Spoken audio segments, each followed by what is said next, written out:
When you think of the ultimate action star, you Yeah. probably picture, I don't know, absolute perfect physical timing. Right, yeah, like intense, unwavering focus. Exactly. You picture this level of superhuman physical control that most of us just, cannot even begin to fathom. Oh, totally. I mean, we've all seen those legendary outtakes at the end of those classic martial arts films, right?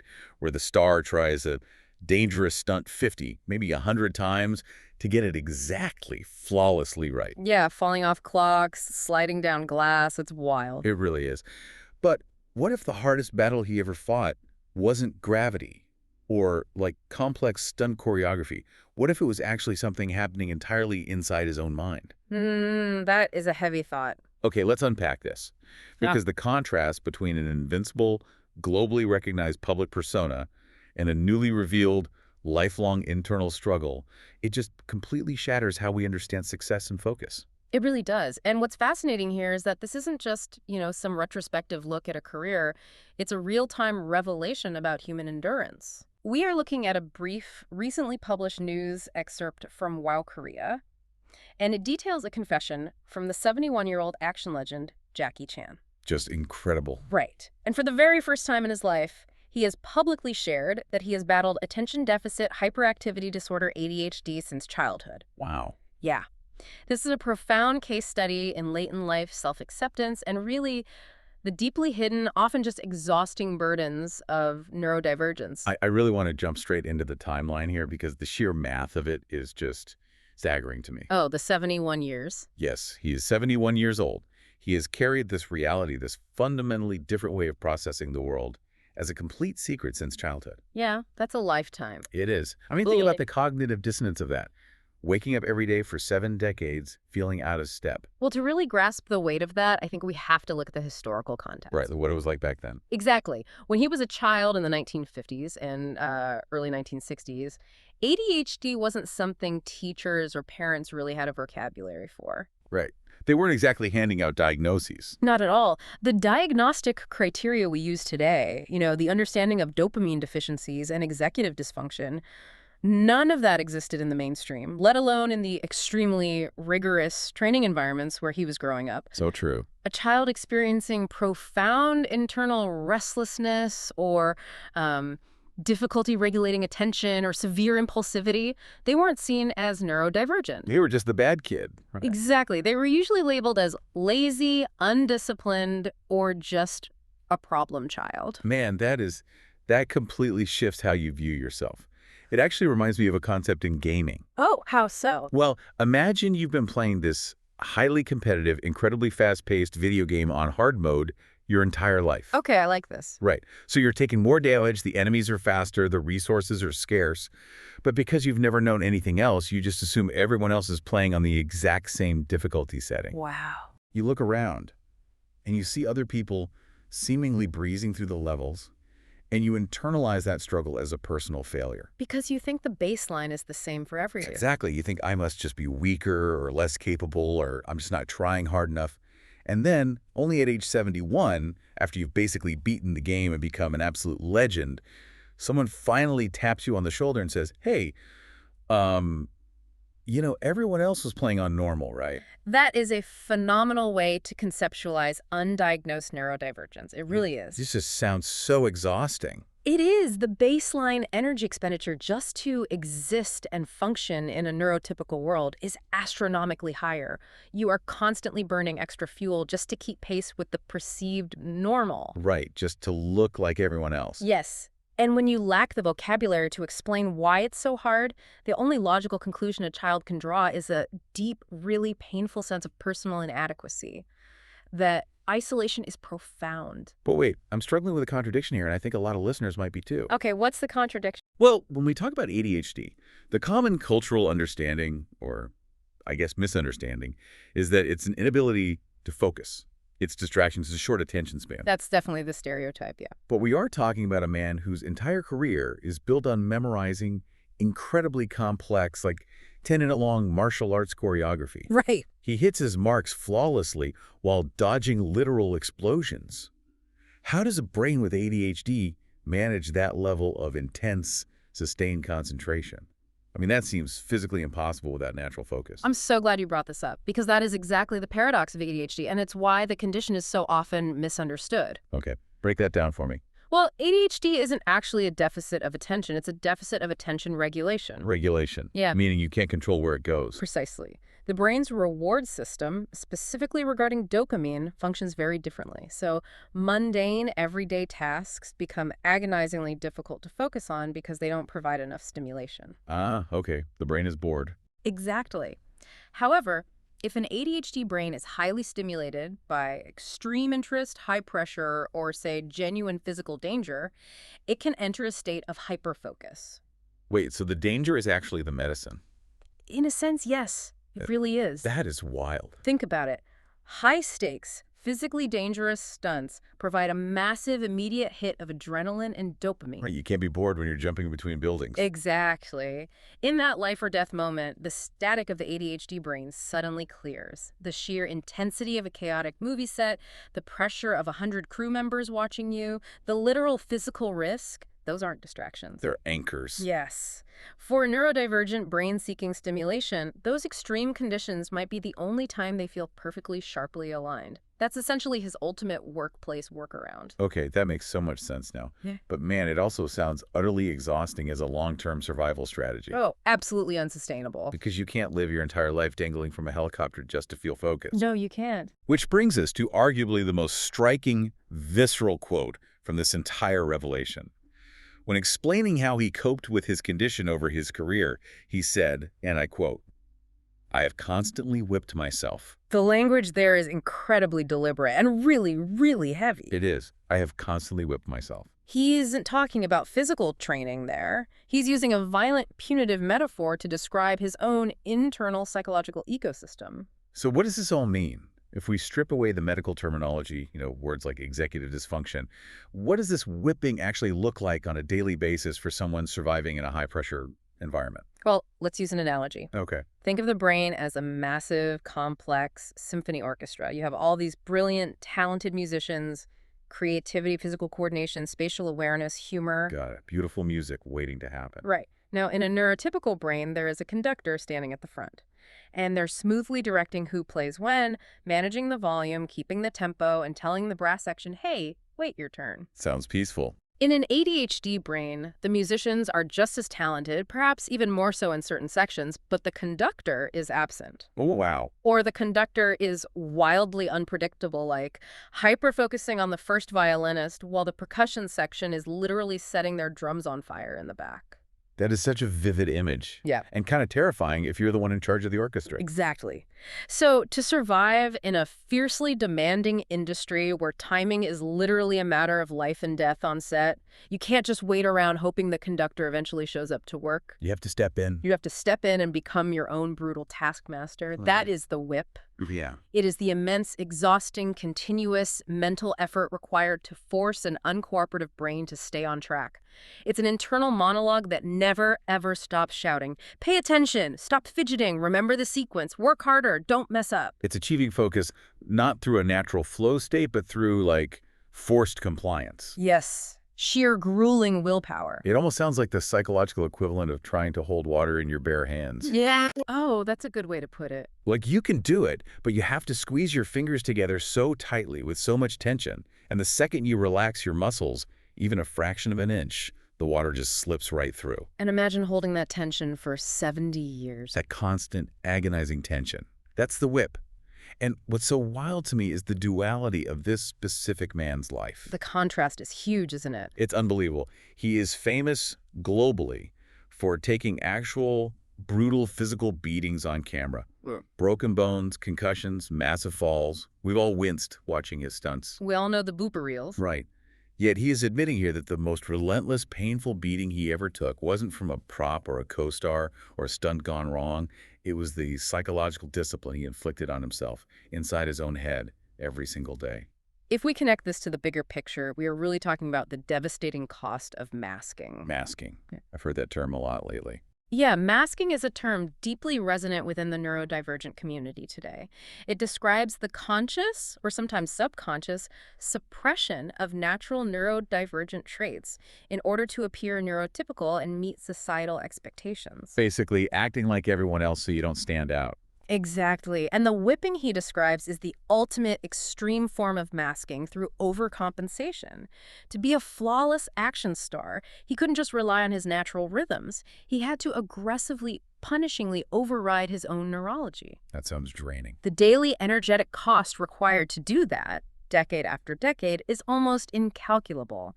It leads to profound burnout. And let's look at the word whip again, because a whip implies a master and a beast of burden. Right, it's an adversarial relationship. It implies punishment. It's not I gently guided my mind or I found creative workarounds for my focus. It's I whipped myself. Yeah, That points to a tragic lack of self-compassion, doesn't it? it really does. He viewed his own natural state, his own brain, as a flawed beast that needed to be beaten into submission to achieve success. It absolutely does, and it raises a profound philosophical question about the nature of achievement and suffering. Where do we draw the line? Right. We look at a global icon, we see the mastery, the wealth, the fame, and we marvel at the results. We see the masterpiece. But this text forces us to look at the blood on the canvas, so to speak, and ask, is it possible to achieve that specific stratospheric level of greatness without whipping yourself? Wow, that's a heavy question. Or is that exact internal friction, that desperate, painful need to outrun your own perceived deficits, the very engine that drives someone to the absolute pinnacle of their field? That's a fascinating, almost uncomfortable thought. Did the ADHD and specifically his violent, combative reaction to it actually forge the relentless work ethic that made him a legend? It's the ultimate double-edged sword. It really is. The thing that causes you the most internal agony might be the exact mechanism of your external success. But, and here's the catch, you can't run a high-performance engine in the red zone forever without the whole thing catching fire. No. Eventually, something breaks, or you have to pull back. Eventually, you have to realize the cost, which makes the way he chose to reveal this to the world incredibly telling. Yes, the specific method of his confession is a critical piece of this narrative. It completely subverts expectation. Right, because if you've spent 70 years masking with this brutal internal whip, you would expect the unmasking to be this massive, triumphant, highly produced event. A huge PR rollout, right. Exactly. A memoir, a documentary. But according to the Wow Korea article, that's not what happened at all. On the 30th of last month, he didn't call a global press conference. He didn't sit down for a primetime TV interview. No. He didn't do a tearful, exclusive interview with dramatic lighting. Instead, he quietly posted an introductory video on Xiaohongshu, which is a Chinese social media platform. Such a subtle move. Very subtle. And in this video, this globally recognized face introduces himself as an SNS beginner, a social networking service beginner. And he says his only intention is to share his modest daily life and personal stories. The irony there is beautifully poetic. Isn't it? You have a cinematic master, a man whose face, voice, and physical movements are recognized by literal billions of people across multiple generations, completely different cultures, a man who has defined the absolute apex of physical competence. The ultimate expert. Exactly. And he steps onto a social media platform, looks at the camera, and humbly says, "Hi, I'm a beginner." I have to inject a little humor here because the juxtaposition is wild. It's kind of funny, honestly. Here is a guy who has literally jumped out of helicopters, slid down skyscrapers, and fought bad guys while dangling from a moving bus. And he's essentially saying, hey guys, this social media app is pretty intimidating. I'm just a beginner. These buttons are confusing. Right. It's hilarious, but it's also incredibly profound. Choosing Xiaohongshu is a very specific signal. It is. For listeners who might not be familiar, it's a platform heavily utilized for lifestyle sharing. Yeah, things like cooking, hobbies, community building, daily routines. It is the absolute furthest thing from a massive corporate PR machine. Choosing this space signals a deep, authentic desire for genuine, low-stakes human connection. Low stakes, that's the key phrase there. It is the absolute antithesis of the environment he spent his entire life mastering. Think about a film set, especially the ones he ran. They are about absolute perfection. Doing it until it's right. Yes, it's about multiple takes, hiding the flaws, presenting an unbroken illusion of invincibility and flawless choreography. This platform and his stated approach to it is about the exact opposite. Real life doesn't have multiple takes. No, it doesn't. It's about vulnerability, real-time imperfection, and finding value in the mundane. Here's where it gets really interesting for me. Let's look in the philosophical evolution here. Okay, let's dive into that. We have the past, which he defined as constantly whipping myself, Yeah. and we have the present, which he defines as sharing a modest daily life as a beginner. The contrast is night and day. That is the ultimate coping mechanism, isn't it? After a lifetime of brutal self-discipline, he is actively, consciously laying down the whip. Exactly. And there is a rich philosophical tradition that describes exactly this shift. In Zen Buddhism, there is a core concept called Shoshin. Shoshin, what does that mean exactly? It translates directly to beginner's mind. It refers to maintaining an attitude of complete openness, eagerness, and a lack of preconceptions when approaching a subject, even if you are already at an advanced level. Oh, I like that. The famous Zen quote is, "In the beginner's mind, there are many possibilities, but in the expert's, there are few." Wow. What we are witnessing is a man applying the beginner's mind not to martial arts, not to filmmaking, but to the simple, radical act of living and accepting his own neurodivergence. That is beautiful. By adopting the label of beginner and focusing on the modest, he is intentionally neutralizing the internal critic that demanded perfection for 7 decades. Contrast that with the modern hustle culture or the Sigma grind set that we see everywhere today. Oh, the pressure to always be optimizing. Yes. We are constantly told to optimize, to grind, to be the absolute expert, to never show weakness. The whipping is glorified as a badge of honor. People brag about how little they sleep. Exactly. But here is the ultimate master of the grind, a man who reached the absolute peak of global success. And his ultimate revelation is, actually the greatest piece I've found is just being a beginner in a modest daily life. It's a complete paradigm shift. It makes me want to ask you, listening to this right now, how often do you let yourself truly be a beginner at something? That's a great question to reflect on. How often do you step into a new hobby, a new relationship, or just a new phase of your life without the crushing, suffocating weight of expecting yourself to be perfect right out of the gate? We're so hard on ourselves. Because if a 71-year-old legend who built an entire empire on physical perfection can say, hey, I'm just starting out here and I want to share my modest life, why is it so incredibly hard for the rest of us to give ourselves that exact same grace? It really speaks to a fundamental redefinition of what success looks like as we age. For decades, his success was entirely defined by external, monumental, high-pressure achievements. By dodging explosions. By dodging literal explosions and surviving unimaginable physical feats. Now, the metric for success has turned completely inward.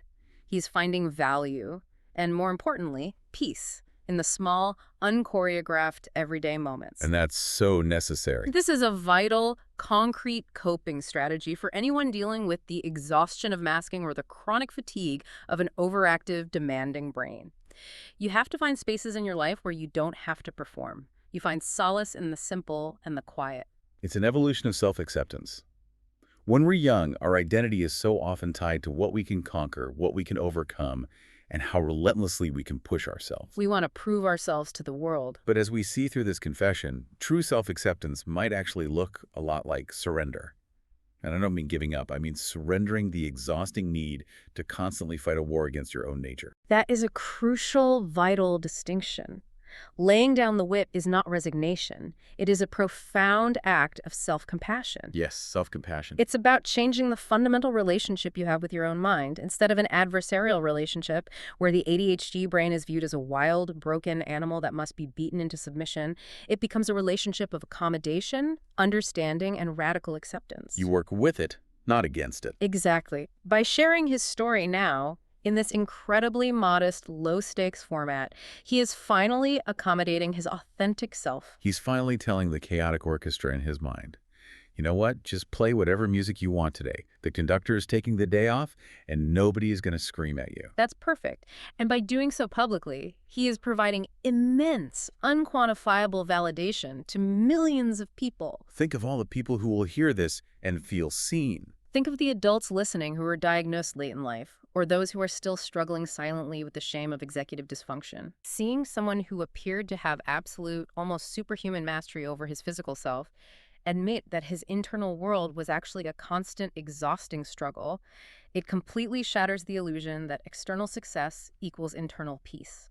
It normalizes the hidden struggle in a way very few things can. We've tracked an incredible conceptual journey today through what was really just a few sentences of news from that Wow Korea source. It's amazing how much depth is in those few lines. We started by examining the reality of a child living with the chaotic, isolating, unnamed reality of undiagnosed ADHD in an era that offered, frankly, no grace for it. None at all. We broke down the mechanics of how he survived and achieved greatness by literally whipping himself into hyperfocus, using grueling internal discipline and adrenaline as a substitute for natural executive function. A painful but effective survival tool. And finally, we explored the profound philosophical shift of a 71-year-old man choosing to lay down that whip, to embrace Shoshin, the beginner's mind, and to find joy in a modest daily life. It is a narrative of profound emotional healing.